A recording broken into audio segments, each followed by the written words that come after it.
Hukum safar dalam Islam.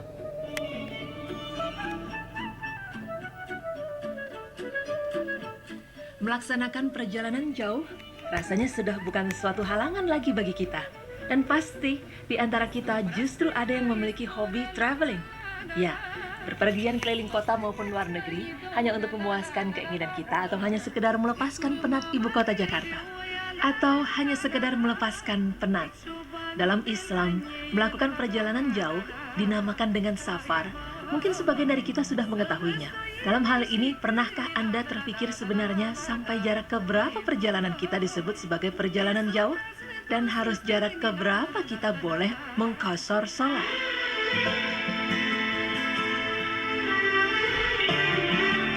Mayoritas ulama berpendapat bahwa jarak 60 km sudah termasuk ke dalam jarak safar atau jarak berpergian jauh. Sedang jarak safar yang diperbolehkan untuk mengqashar sholat adalah 48 mil atau sekitar 85 km.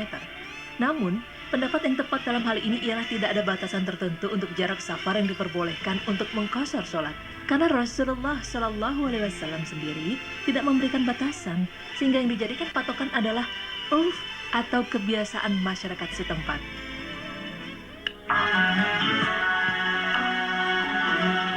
Dan bagi yang menyukai pergi jauh, terutama umat muslim, ternyata ada hukum safar dalam Islam yang patut kita ketahui. Hukum safar ini banyak jenisnya dan bisa berbeda-beda. Kenapa? Karena berpergian adalah sebuah sarana yang hukumnya berdasarkan tujuannya. Apa sajakah itu? Berikut pemaparannya.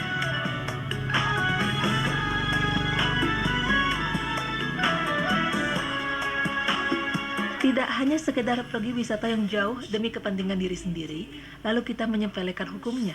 Dalam Islam, berpergian juga telah diatur sedemikian rupa agar para umat muslim tidak salah langkah atau terjebak dalam tujuan yang salah.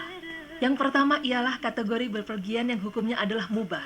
Bepergian macam ini diperbolehkan jika dilakukan untuk mendapatkan hiburan, kegembiraan, dan kesenangan jiwa. Berpergian yang semacam ini mensyaratkan dua hal penting. Yang pertama, seorang muslim harus mampu memperlihatkan identitas keislamannya. Dan syarat yang kedua yaitu tidak ikut berpartisipasi perkumpulan maksiat atau acara-acara yang diharamkan. Selain hukum mubah, berpergian ada pula yang hukumnya makruh atau dibenci. Bepergian seperti ini biasanya tidak mempunyai tujuan yang syar'i dan dilakukan hanya untuk mencari kesenangan belaka.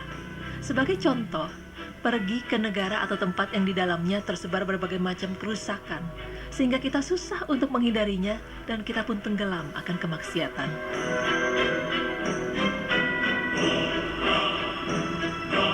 Selanjutnya ialah bepergian yang diharamkan.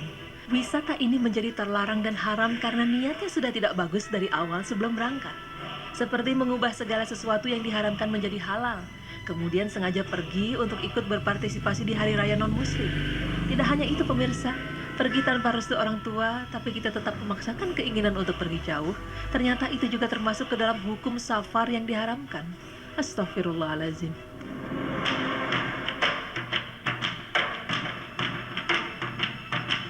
Selain haram, ada juga bepergian hukumnya mustahabah atau dianjurkan.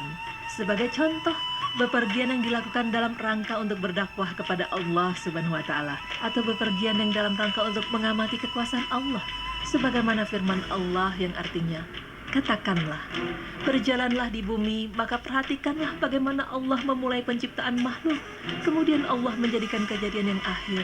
Sungguh Allah Maha Kuasa atas segala sesuatu. Quran Surah Al-Ankabut ayat 20.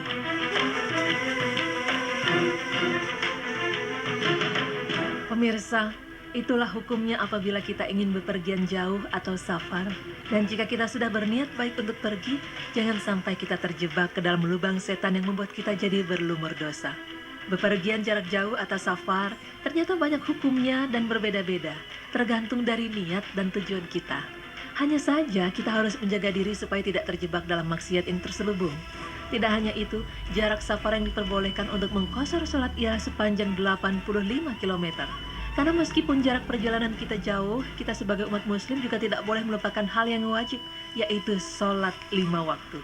Pemirsa beriman, semoga informasi yang diberikan ini dapat memperluas pengetahuan kita mengenai safar atau perjalanan jauh.